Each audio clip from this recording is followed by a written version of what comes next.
Hello, नमस्ते, how are you all today. हम जो मेहंदी का काम करते हैं उसको सील कैसे करना है, प्रोटेक्ट कैसे करना है, ताकि जब हमें फ्यूचर में उसकी रेफरेंस की ज़रूरत पड़े, अपने स्टूडेंट को दिखाने की ज़रूरत पड़े या अपने कस्टमर को दिखाने की ज़रूरत पड़े, तो हम उसको किस तरह से संभाल कर रख सकें।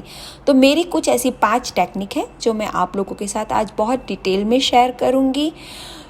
मैंने इस तरह से उसको कैटेगराइज़ किया है कि सबसे पहला जो है सबसे सेफेस्ट है, जो मेरे मोस्ट इम्पॉर्टेंट काम के लिए मैं इस्तेमाल करती हूँ। जो एंड में है वो मेरे चल जाने वाले काम के लिए मैं इस्तेमाल करती हूँ। तो जो सबसे पहली टेक्निक है वो तो है प्रोफेशनल लैमिनेशन। अब ये जो सारी टेक्निक है आप तभी इस्तेमाल कीजिए जब आपका काम पूरी तरह सूख गया हो। तो आप बाहर जाके अपने काम को लैमिनेट करवा दीजिए। पूरी तरह से सेफ़ है, थोड़ा एक्सपेंसिव है, बाहर जाना पड़ेगा, आपको करना पड़ेगा और उसके चार्जेस भी थोड़े ज़्यादा होते हैं। तो आप हर एक काम को इस तरह से नहीं कर सकते। जो मोस्ट वैल्यूएबल काम है उसी को इस तरह से प्रोटेक्ट कीजिए। अब जो दूसरा है वो सेल्फ सील लैमिनेशन, जो आप घर पे ही कर सकते हो। स्कॉच ब्रांड का ये लैमिनेशन पाउच आता है, उसमें एडेसिव होता है, एक ग्लू होता है और उसके ऊपर एक जो इंस्ट्रक्शन दी गई है मैं उसी को फॉलो करके इसको लैमिनेट कर रही हूँ।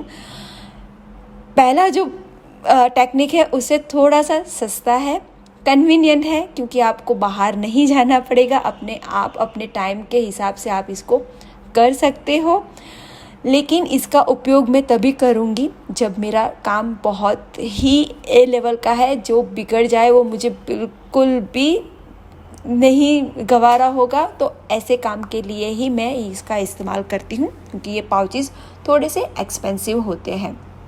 लेकिन ध्यान रखिएगा, जैसे मैंने कहा, आपका काम पूरी तरह सूख जाए तभी आप इस तरह से कोई भी टेक्निक से अपने काम को सील कीजिएगा। वरना जैसे आप देख रहे हो मेरे काम में कई जगह पे थोड़ी सी मुझे फंगस दिख रही है, क्योंकि हमारा जो वेदर है यहाँ की जो आबो हवा है वो थोड़ी सी भेज वाली भी है।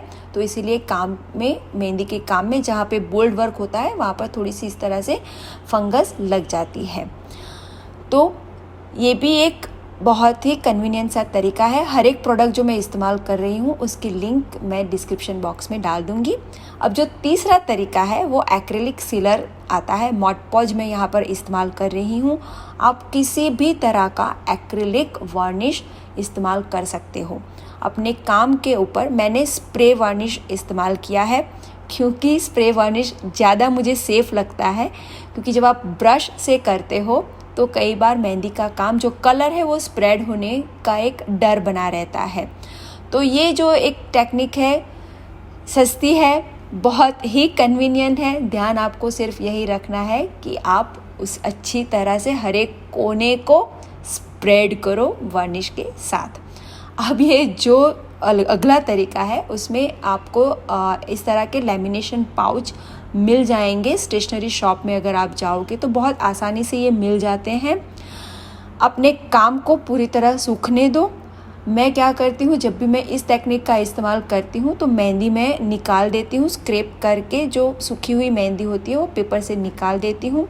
मैं उसकी साइज़ को पाउच के अकॉर्डिंग एडजस्ट करती हूँ, क्योंकि पाउच के जो कोने होते हैं वो एक दूसरे के साथ स्टिक होने बहुत ज़रूरी है। तो ये सब चीज़ों का यहाँ पर आपको बहुत ध्यान रखना पड़ेगा। और मैं मेहंदी को इसलिए निकाल देती हूँ क्योंकि कुछ भी स्ट्रक्चर रहेगा तो ये अच्छी तरह से सील नहीं होंगे, उसके अंदर एयर बबल हो जाते हैं। तो इसीलिए आपको मेहंदी उसको निकाल देनी पड़ेगी। और अब यहाँ पर जो मैंने गलती की है स्टीमर को ऑन रखने की, स्टीम आयन में, वो आप मत कीजिएगा, वरना बहुत बड़ा पंगा हो सकता है। आपका पूरा आर्ट वर्क गीला हो जाएगा, आधा लैमिनेशन पाउच में चिपक जाएगा और आधा नहीं चिपकेगा, ये भी हो सकता है। तो ये बातों का आपको यहाँ पर बहुत ध्यान रखना पड़ेगा। तो इसीलिए ये जो तरीका है थोड़ा सा रिस्की है, बहुत सस्ता है लेकिन थोड़ा सा रिस्की है। इसीलिए मैं ऐसे काम के लिए इस्तेमाल करती हूँ कि जो अगर बिगड़ भी गया तो मुझे इतना दुख नहीं होगा।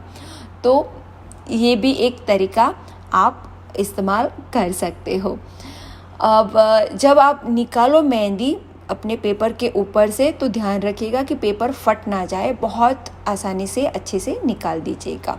अब ये जो लास्ट वाला टेक्निक है, एक्चुअली मुझे ज़्यादा पसंद अब आ रहा है धीरे धीरे। आप वहाँ पर वाइट ग्लू, जो हम इंडिया में फेविकॉल बोलते हैं, इसका हम यहाँ पर इस्तेमाल करते हैं सीलर के तौर पे। तो अगर आप एक्रिलिक वार्निश इस्तेमाल कीजिए या तो फिर आप इस तरह का ग्लू इस्तेमाल कीजिए और फिर ब्रश से उसको अच्छी तरह से पूरे आर्ट वर्क पर लगा दीजिए। अब ध्यान यहाँ पर यही रखना है कि आपको हर एक कोने को अच्छे से कवर करना है और ज़्यादातर उस पार्ट का ध्यान रखना है जहाँ पर आपकी मेहंदी बोल्ड है, जहाँ पर आपने बोल्ड वर्क किया है। जैसे कि इस डिज़ाइन में वो जो चोटी का काम है वो बोल्ड वर्क है, तो वहाँ पर अच्छे से आपको उसको ग्लू करना पड़ेगा। हर एक कोना उसका कवर होना चाहिए। और जैसे मैंने एक्रिलिक वार्निश के दौरान भी आपको कहा कि मैं क्यों स्प्रे इस्तेमाल करती हूँ, क्योंकि कई बार हम ब्रश से करते हैं तो मेहंदी का जो कलर होता है वो आजू बाजू स्प्रेड होता है और वो आप यहाँ पर अच्छे से देख पाओगे कि किस तरह से उसके कोने में मेहंदी का कलर थोड़ा सा स्प्रेड हो रहा है। लेकिन बहुत ज़्यादा ज़ोर से ब्रश को प्रेस करते हो और फिर उसको फैलाते हो तो ये कलर बहुत ज़्यादा प्रेस होगा, इसीलिए आप हल्के हाथों से ये पूरा करोगे। एक दिन के बाद अगर आप देखोगे, उसको पूरा सूखने देना पड़ेगा ये ग्लू को, तो एक दिन के बाद वो अच्छे से सील हो गया है, ग्लॉसी भी हो गया है। तो ये सबसे सस्ता और अच्छा तरीका है, थोड़ा सा ध्यान रखने की ज़रूरत है। अब आप कोई भी तरीका अपनाओ, अपने काम को सील करो और फ्यूचर के लिए अपने पास रखो। अगर आपको ये मेरा वीडियो अच्छा लगा है तो उसको लाइक, कमेंट और शेयर करना मत भूलिएगा। कौन सा तरीका सील करने का आपको ज़्यादा अच्छा लगा वो भी आप मेरे साथ शेयर कीजिएगा।